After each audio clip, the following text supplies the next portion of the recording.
Hello classmates, कैसे हैं आप लोग। उम्मीद करता हूं कि आप लोग अच्छे होंगे। पढ़ाई आपकी अच्छी जा रही होगी और आपका समय भी कट रहा होगा। बहुत लंबे दिनों के बाद मैं आपका क्लास लेने जा रहा हूं और इतना दिन हमारे बीच गैप हो गया, ये नहीं होना था, लेकिन फिर भी कुछ रीजंस थे जिसके वजह से ये गैप हमारे बीच इतना दिन, इतना लंबा जो है हो गया। उम्मीद करता हूँ कि आज से आपका वीडियो मैं डेली अपलोड करूँगा, होपफुली। चलिए देखते हैं आपका आज का जो लेक्चर है उसमें हम लोग ज्योग्राफी देखेंगे, जिसका नाम है डिफरेंट रिसोर्सेज। तो चलिए देखते हैं कि यह क्या है और इससे क्या बेनिफिट हमें मिलने वाला है। सबसे पहले हम रिसोर्स के बारे में जानेंगे कि आखिर रिसोर्स है क्या चीज़। Resource is something that can be used to fulfil the human needs. It means that resource ऐसा चीज़ है जिससे हमारी नीड्स जो है फुलफिल होती है। कोई भी ऐसा चीज़ जिससे हमारी आवश्यकताओं की पूर्ति होती है वह रिसोर्स की कैटेगरी में आता है। यह काफ़ी ही यूजफुल होता है। रिसोर्स जो होता है वह काफ़ी यूजफुल होता है, बेनिफिशियल होता है हमारे समाज के डेवलपमेंट के लिए। यदि हम एग्जाम्पल लें तो हम कह सकते हैं कि gold, copper, iron, natural gases ETC are types of resource, है ना। ये कुछ रिसोर्स के एग्जाम्पल हैं जिसे मैंने अभी आपको बताया।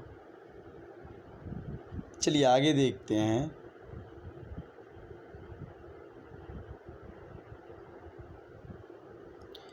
It can be classified as natural, human and man-made resources। ये रिसोर्स के टाइप्स हम अभी देखेंगे, types of resources. It can be classified as natural, human and man-made resources. इसके अंतर्गत हम देखेंगे नेचुरल रिसोर्स को। Air, water and sunlight, minerals and wildlife are called natural resources because these are provided by nature. It means definitely we can say that the resource which we can get from the nature is called natural resources. For example, definitely we can say air, water, sunlight and minerals. It cannot be made by anyone. I mean to say that by the man. These are just we get from the nature. इन्हें जो है हम लोग nature से प्राप्त करते हैं और इसीलिए इसे नेचुरल रिसोर्स की संज्ञा दी गई है। नेचुरल रिसोर्स के रूप में इसे जाना जाता है। Some mineral resources occur on the earth's surface while other may occur deep under earth's surface, and it is different to mine beyond this depth of about 2000 meter. So utility of any natural resource is determined by following factors: the form in which it occur, है ना। यहाँ हम आपको बताना चाहेंगे कि resource के बारे में हमने जाना, है ना, ये काफ़ी बेनिफिशियल है, यह भी हमने जाना। इस लाइंस के अंतर्गत हम देखेंगे कि रिसोर्स जो हैं, है ना, यह जो हमारी अर्थ है यहाँ कुछ ऊपरी सतह पे भी पाए जाते हैं रिसोर्स, है ना। ऊपरी सरफेस पे भी हम देखते हैं कि डेफिनेटली ये अकर होते हैं, है ना, इन्हें प्राप्त किया जा सकता है। लेकिन कुछ हद तक हम देखेंगे कि बहुत सारा ऐसा रिसोर्स है कि वह डीप अर्थ में पाए जाते हैं, है ना। जैसे अबाउट 2000 मीटर तक भी ये पाए जाते हैं। सो utility of any natural resource is determined by the following factors. अतः इसका किस तरीके से इस्तेमाल करना है, कैसे इन्हें निकालना है, माइंस करना है, ये सारे के सारे कुछ फैक्टर्स पे डिपेंड हैं। उनके बिना इनकी यूटिलिटी जो है इम्पॉसिबल है। तो आइए देखते हैं कि आखिर इनको इन्फ्लुएंस क्या क्या करते हैं। पहले हम देखेंगे कि the place where it occur, है ना, इनको निकालने ये जो मिनरल्स हैं ये किस स्थान पे, आखिर किस एरिया में ये पाए जाते हैं, वहाँ से इनको कैसे निकालेंगे यह भी प्रभावित करता है। Place I mean to definitely say that कि जो प्लेस होता है वह प्रभावित करता है। सीधी लैंग्वेज में हम बोलेंगे कि place definitely influence this minerals, है ना, निकालने में। जहाँ ये होता है उसको माइनिंग करने में ये प्लेस भी क्या करता है, प्रभावित करता है। The efforts needed to process it, यह भी प्रभावित करेगा। नेक्स्ट हम देखेंगे the cost of processing it, है ना, मिनरल्स का जो कॉस्ट है ना, वह भी इसको कहीं ना कहीं इफ़ेक्ट करता है। Natural resource can be further classified on the basis of their origin, development, renewability and distribution. ये नेचुरल रिसोर्स जो है आगे हम देखेंगे कि ओरिजिन के आधार पे, डेवलपमेंट के आधार पे, रिन्यूएबिलिटी के आधार पे और डिस्ट्रीब्यूशन के आधार पे भी इसे विभाजित किया जा सकता है, बांटा जा सकता है। आइए देखते हैं कि on the basis of origin ये कितने भागों में बंटता है। On the basis of origin, इसके अंतर्गत देखेंगे तो यह दो प्रकार का होता है, biotic resource and abiotic resource. Biotic resource क्या कहते हैं, किसे कहते हैं biotic resource? It is obtain from biosphere. The resource which definitely we can get from biosphere is called biotic resources. For example plants, animal, micro organism. It is also known as renewable resources. इसे renewable resources के रूप में भी जानते हैं। Renewable resources क्या है? ऐसे रिसोर्स दैट रिन्यूज अगेन, जो पुनः रिन्यू हो जाता है, उसे रिन्यूएबल रिसोर्सेज कहते हैं। चलिए आगे देखते हैं, जो पुनः बन जाता है।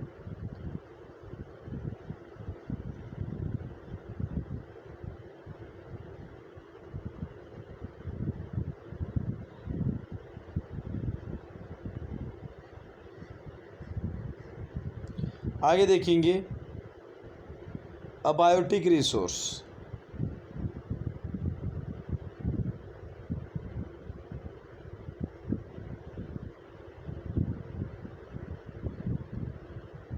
अबायोटिक रिसोर्स को देखेंगे, अबायोटिक हो गया है या मिस्टेक हुआ है, अबायोटिक होगा, यहाँ पे ध्यान देंगे आप लोग।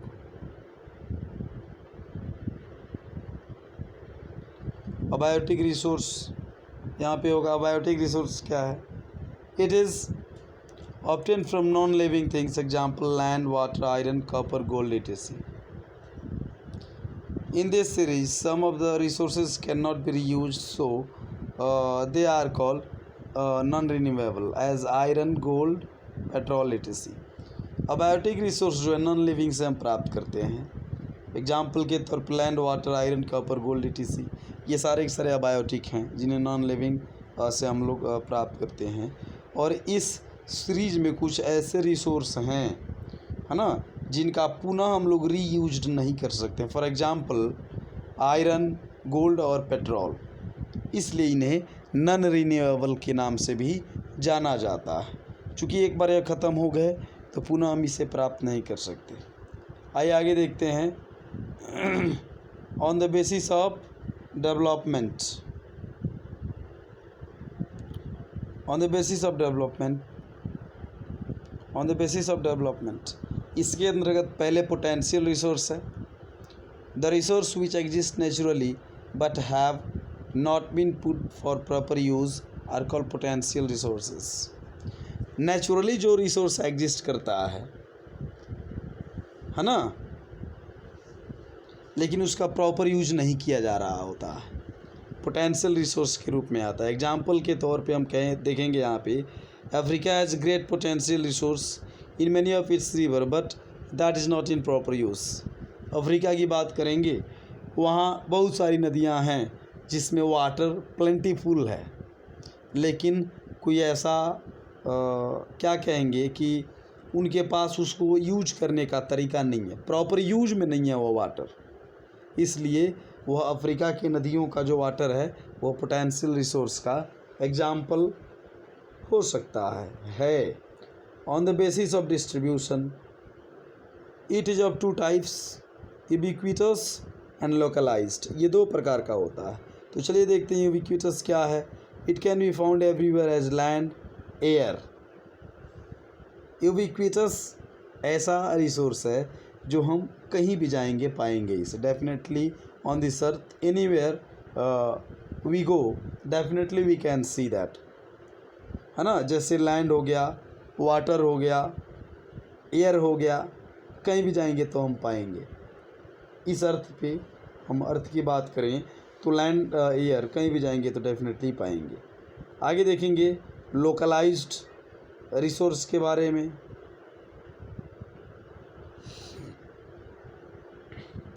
या कुछ सर्टेन एरिया में पाए जाते हैं।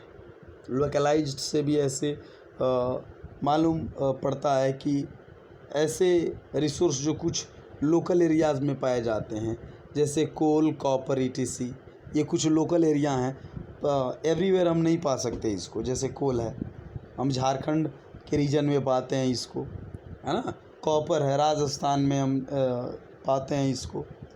सोना चांदी सब जगह तो नहीं पाते हैं, पेट्रोल सब जगह नहीं पाते, कुछ लोकल एरिया में, स्पेशल एरिया में इसको पाते हैं, इसलिए इसको लोकलाइज्ड रिसोर्स कहा जाता है।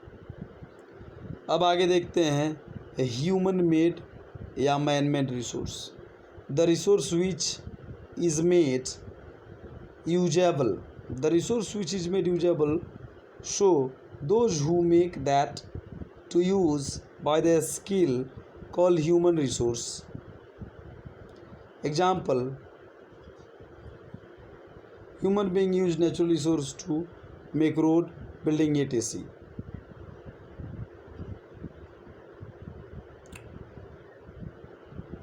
देखिए यहाँ हम देखेंगे कि जो रिसोर्स तो नेचुरली अगर होता है, सोना, चांदी, कॉपर या और भी चीज़ें जैसे वाटर, लेकिन इनको वैल्यूएबल कौन बनाते हैं? इनको जो वैल्यूएबल बनाते हैं वह स्किल बनाते हैं। हमारे मानव के जो स्किल हैं, ये सारे रिसोर्स जो हैं मानव के स्किल के माध्यम से वैल्यूएबल बनाए जाते हैं। इन मानव के माध्यम से, सीधे लैंग्वेज में कहा जाए कि इन मानव के माध्यम से जो रिसोर्स तैयार किए जाते हैं, वैल्यूएबल बनाए जाते हैं हमारे ही यूज के लिए, हमारे डेवलपमेंट के लिए, वह क्या है? वह है ह्यूमन मेड रिसोर्सेस, है ना। एग्जाम्पल के तौर पे बिल्डिंग्स, रोड, बिजली, ये सारे के सारे ह्यूमन मेड रिसोर्स हैं। चलिए आगे देखते हैं human resource. merely human has power, capability, ability, sense and a skill to use anything in a new form. So this great sensible power make human resource, है ना। मात्र एक मानव ऐसा है जिसके पास एबिलिटी है, कैपेबिलिटी है, सेंस है, स्किल है, और ये सारे के सारे जो पावर हैं ये ह्यूमन को क्या बनाते हैं? ह्यूमन रिसोर्स बना देते हैं। अतः हम कह सकते हैं कि मानव भी क्या है? एक रिसोर्स है। इससे पहले वाले लाइन में मैंने आपको समझाया कि अपने स्किल से ही हम मानव, है ना, क्या बनाते हैं? एवरीथिंग। जो रिसोर्स देख पाते हो आप, उसको यूज करने के लायक मानव ही बनाता है। इसलिए मानव भी एक बहुत ही वैल्यूएबल रिसोर्स है। यदि मानव नहीं होता तो ये सारे के सारे रिसोर्स जो हैं क्या होते? इन वेन होते, बेकार होते। अब आइए हम देखते हैं conservation of resources. How we can conserve the resource. To save the resource is known as a conservation of resource. Everyone knows it, है ना। इसको बचाना ही कंजर्वेशन ऑफ रिसोर्स कहा जाता है। आगे देखेंगे सस्टेनेबल डेवलपमेंट क्या है। Sustainable development, it means the progress without causing damage to the environment, है ना। It means the progress without causing damage to the environment, अर्थात एनवायरनमेंट को बिना डैमेज किए प्रोग्रेस करना ही सस्टेनेबल डेवलपमेंट है।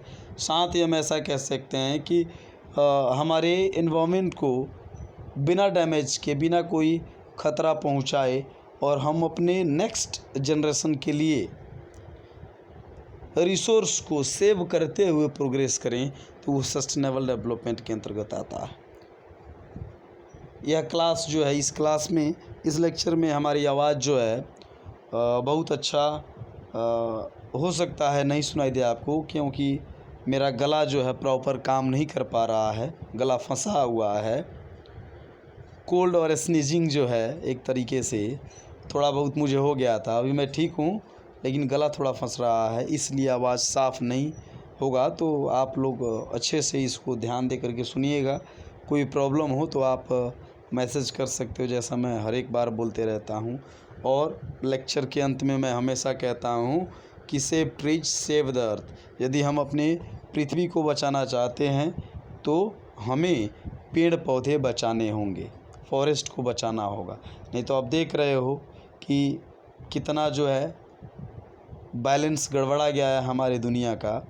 अगर इसको भी नहीं बचाएं तो हम तबाही के कगार पे बहुत जल्दी पहुंच जाएंगे। So please save trees save earth. Thank you. आपका लेक्चर समाप्त होता है।